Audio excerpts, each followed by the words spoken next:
Okay, so now that we've looked at the machinery of decomposition, um, let's actually do a couple of examples that each one looks slightly different, but decomposition will still work. So here we go. X squared minus 3x minus 10. So now we've gone to where we're starting to see some negative signs. So here we go. Product, minus 10, right? 1 times minus 10. Sum, negative 3.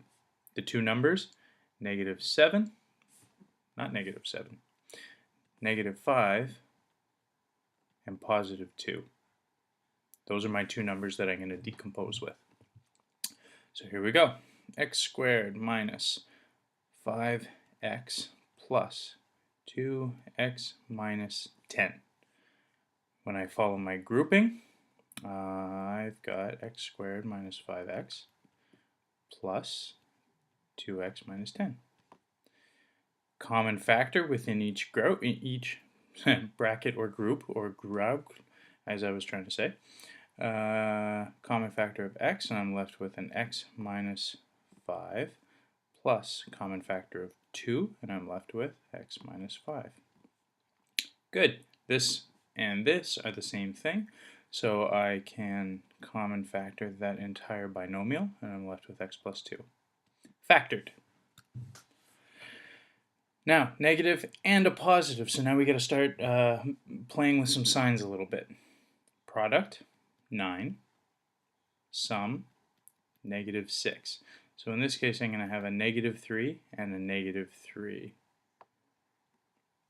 Here we go. X squared minus 3x minus another 3x plus 9. Group, x squared minus 3x. Now, when you're about to group a negative, I'm going to suggest that you put the plus sign in as normal and then group the negative. By grouping the negative, I mean let's put it inside of the bracket here so that you can maintain your two signs. If you don't group the negative and you leave the negative outside, you're going to have to play with your signs in here, and that can get ugly for some people who aren't really good with keeping track of signs. That can be tricky. So here we go.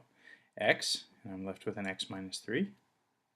And I'm going to factor out the negative 3 in this case because I want my other bracket to look like positive x minus 3. So in order to make this look like positive x, I'm going to have to pull out the negative 3, and I'm left with x minus 3. Common factor of x minus 3, that whole binomial, and I'm left with another x minus 3. Factored. Product. So now I've got something where I have a mixture of pluses and minuses again. Product, minus 12. Sum, positive 4. My two numbers, 6 and negative 2. Here we go. Squared plus 6x minus 2x minus 12.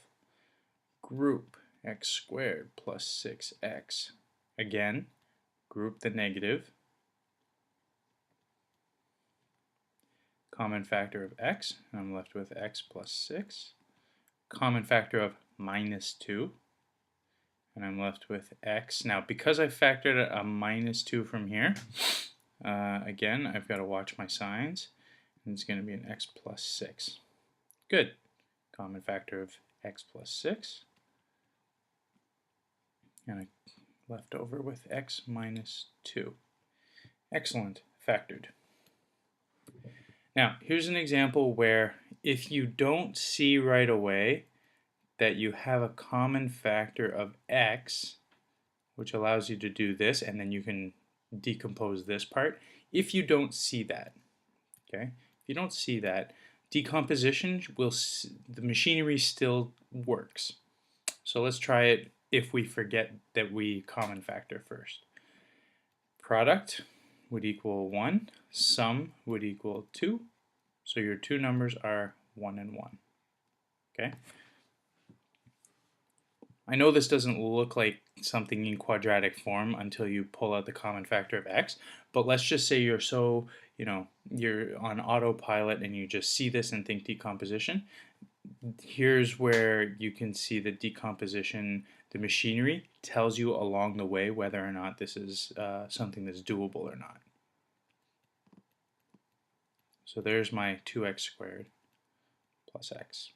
Same thing. I group just like before, plus x squared plus x. Now here, I don't have a common factor of x. I've actually got a common factor of x squared because there's an x squared in both of these. I'm left with an x plus 1.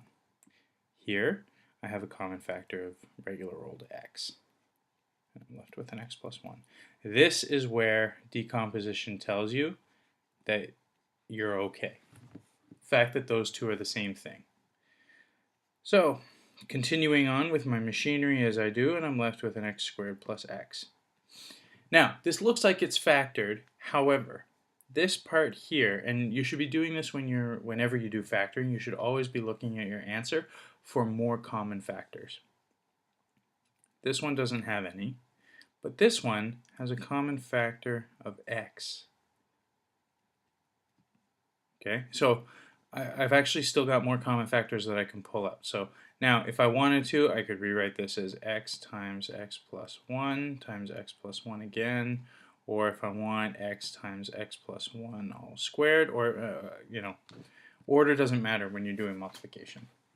But anyway, this is just an example of where the machinery of decomposition works for something that is factorable, even though we didn't recognize common factor right away. It still works, which is nice. And here's an example where we might be on autopilot again, and we might just say, okay, product of 2, sum of 3, my numbers are 2 and 1. And I get x cubed plus 2x plus 1x plus 2. And I go on autopilot and I do my usual grouping. And I common factor my x, and I'm left with x squared plus 2. And I common factor here, there isn't a common factor, so I'll just write a 1, and I'm left with x plus 2. Assuming I did this right, the fact that this is x squared plus 2 and this is x plus 2, they're different. This means not factorable. Okay, so that's just two examples. One where it's a slightly different form and we forget to common factor, it still works. Here, it's a different form and we do decomposition anyway. This shows us that decomposition is foolproof.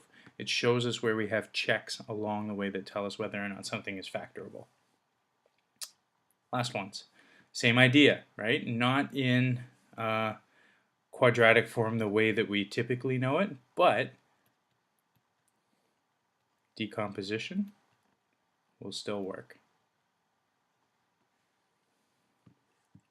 X to the 4th plus x squared plus x squared plus 1. Group.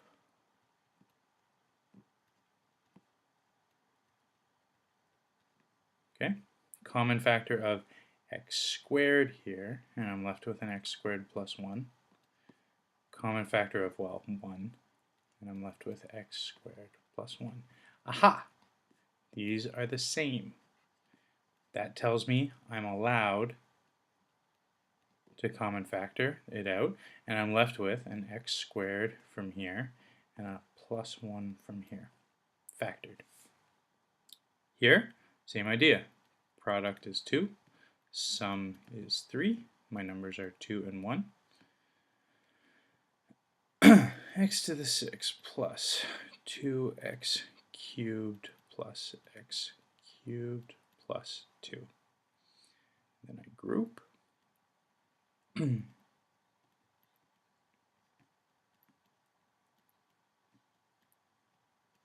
Okay, common factor. In this case, I've got an x cubed here, and I'm left with x cubed plus 2. Common factor of 1. Now, these are more advanced problems, especially this one, where you really got to know your exponent laws to be able to do this. And x cubed plus 2. Lo and behold, common factor of x cubed plus 2, and I'm left over with an x cubed plus 1 factored. Okay, so there's a whole bunch of different examples of where decomposition, the machinery works, and there are some places where we're able to check whether or not we've done it properly or whether or not something's factorable at all. So in terms of factoring by decomposition, it just takes practice. Getting used to the machinery, eventually you'll be able to do some of these steps in your head, and eventually you might work your way up to a shortcut. But for the most part, there's a whole bunch of different examples for you. Goodbye.